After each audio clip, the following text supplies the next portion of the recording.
मोहावरण घातिना लोकगर्भग्रह कृत्सन यथावत सप्रम प्रकाशितम देव देश धर्म. नमस्कार, मी मीर कुलकर्णी. प्रदीर्घ अशा खंडानंतर स्वागत करतो आपण सर्वांचं माझ्या यूट्यूब चॅनलवर.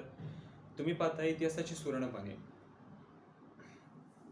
बऱ्याचदा कसं होतं की आपण एखादं काम सातत्यानं करतो, परंतु त्यामध्ये जर खंड पडला तर परत नव्यानं सुरुवात करायला प्रचंड आळस करतो. हेच माझ्या बाबतीत सुद्धा होतं. व्हिडिओ मी सतत टाकत असतो, पण या ना त्या कारणामुळे जर त्यात खंड पडला तर तो बराच काळ व्हिडिओ टाकण्याचं काम लांबलं जातं. असं नाही आहे की माझ्याकडे काही बोलण्यासारखं नाही किंवा आता नवीन विषय नाहीत.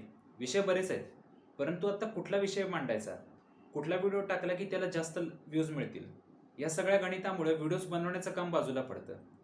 परंतु जर तुमच्याकडं एखादी नवीन माहिती किंवा नवीन ज्ञान असेल तर लोक निश्चितच तुम्हाला ऐकतात. मग त्याला काळाचं आणि वेळेचं काही बंधन राहत नाही. म्हणूनच परत आपल्यासाठी मी एक विषय घेऊन आलोय, सुफी संत की सैतान. मूळ संकल्पना सत्यन वेलणकर. इतिहासाचा अभ्यास करायला घेतल्यावर आपल्याला लक्षात येतं की तथाकथित संत असलेले सुफी आक्रमक सुलतानांच्या आधी किंवा त्यांच्या सोबत आलेले होते.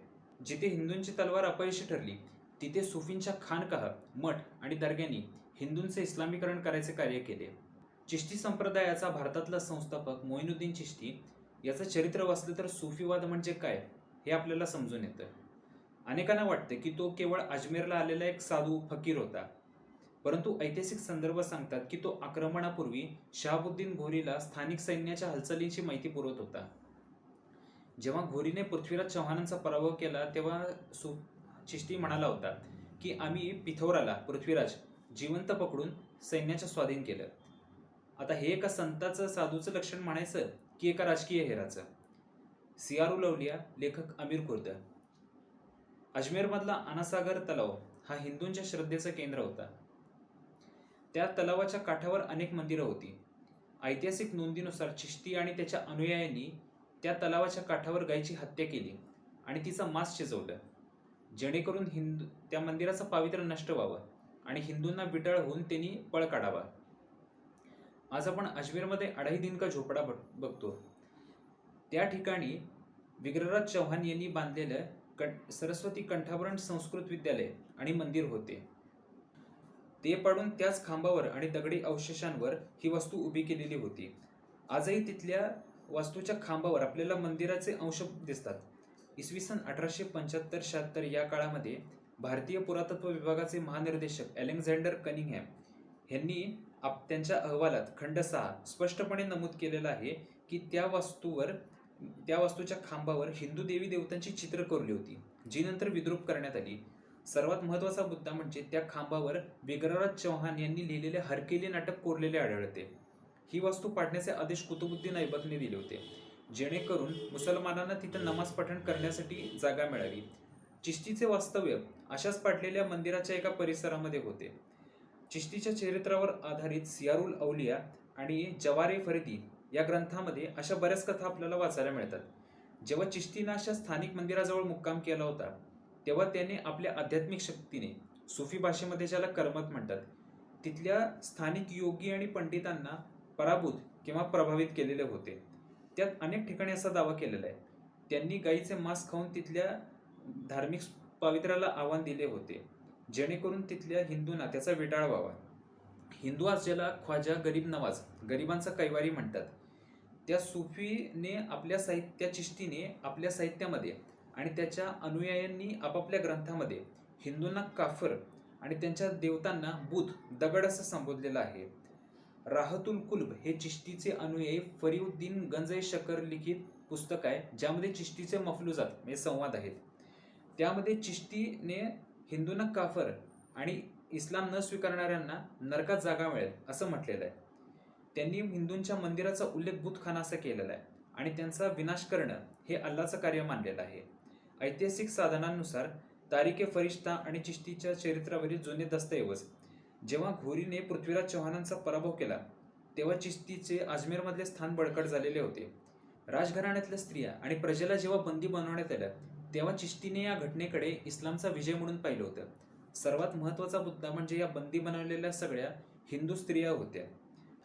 काही सुफी साहित्यामध्ये असं वर्णन वाचायला मिळतं की युद्धानंतर मिळालेली माले गनिमत, युद्धातील लूट आणि बंदी ही अल्लाकडून मिळालेली भेट आहे. ऐतिहासिक संदर्भांनुसार सियारुल अरिफिन आणि अखबारुल्ला खियार, मोईनुद्दीन चिश्तीच्या उतारवयात त्याला 2 पत्नी होत्या. त्यापैकी एकाचं नाव बीबी उमतुल्लाह आणि बीबी उमतुल्लाह असं होतं. आणि ही एका स्थानिक हिंदू राजाची कन्या होती. काही ठिकाणी तिला पृथ्वीराज चव्हाणांच्या कुटुंबातली किंवा त्यांच्या सरदाराची मुलगी असं म्हटलं जातं. तिला युद्धातली लूट म्हणून मिळवलं होतं.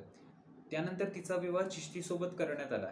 त्यापूर्वी तिचे सक्तीने धर्मांतरण केले होते. अखबारुल अखियार मूळ फारसी ग्रंथ, पृष्ठ क्रमांक 223. त्याचा अनुवाद मी आपल्याला ऐकवतो.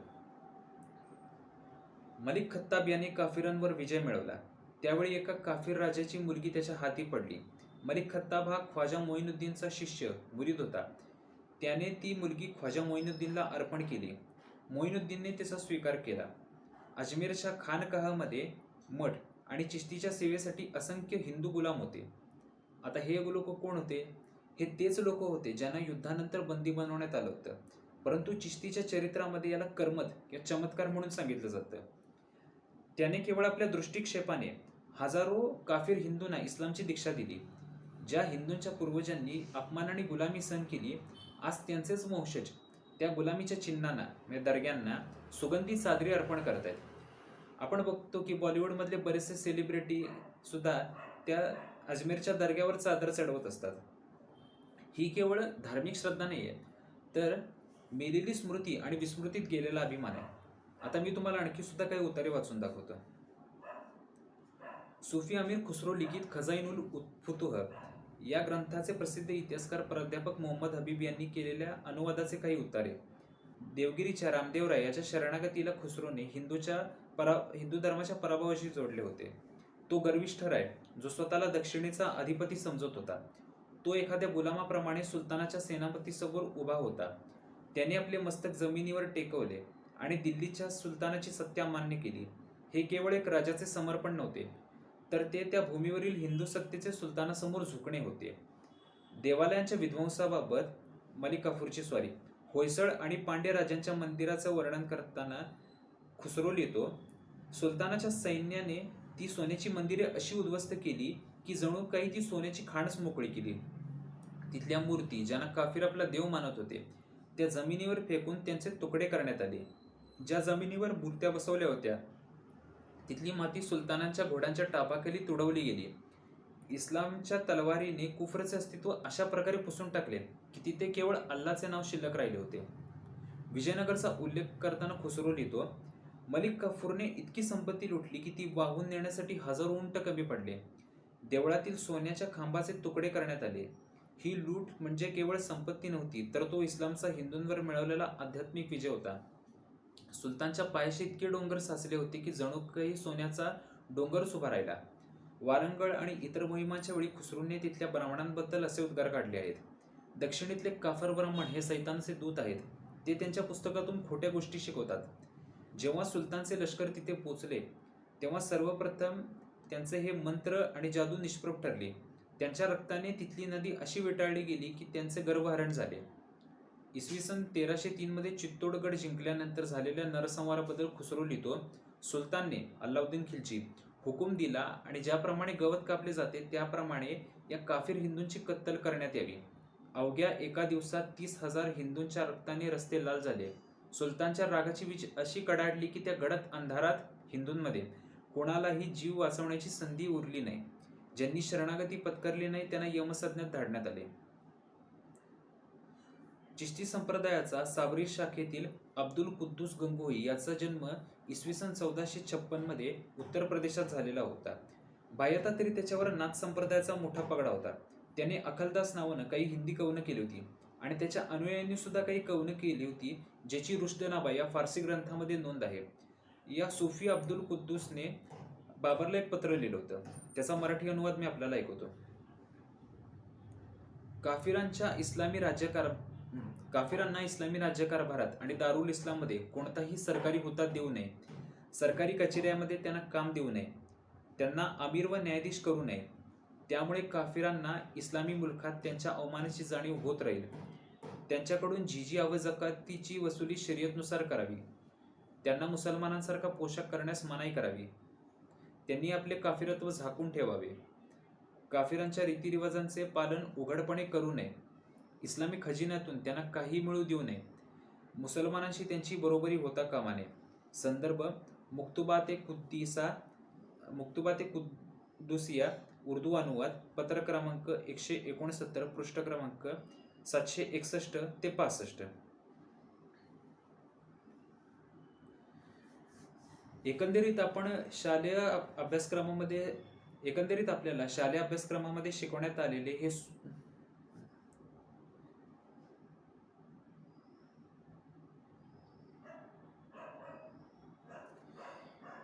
एकंदरीत शालेय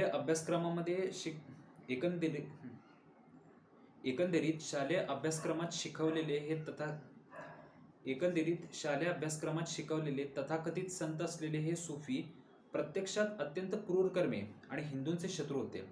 इस्लामिक विषाचा प्याला आहे जो शस्त्रधारी आक्रमक बळजबरीने पाजतात आणि मठाधीश तसेच कुरूप मुसलमान चमच्याने या विषाचे आपल्याला व्यसन लावतात. कुरूप मुसलमान म्हणजे काय याविषयीचा कुरूप म्हणजे आगली मुस्लिम म्हणजे काय याविषयीचा स्वतंत्र व्हिडिओ मी एक बनवलेला आहे. तो डिस्क्रिप्शनमध्ये मी त्याची लिंक दिली आहे, आपण तो बघू शकता.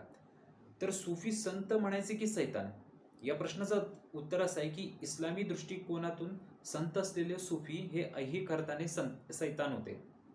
आत्ता इथेच थांबतो. व्हिडिओ आवडला असेल तर लाईक करा, शेअर करा, इतिहासाची सुवर्णपणे सबस्क्राईब करा. धन्यवाद. नमस्कार.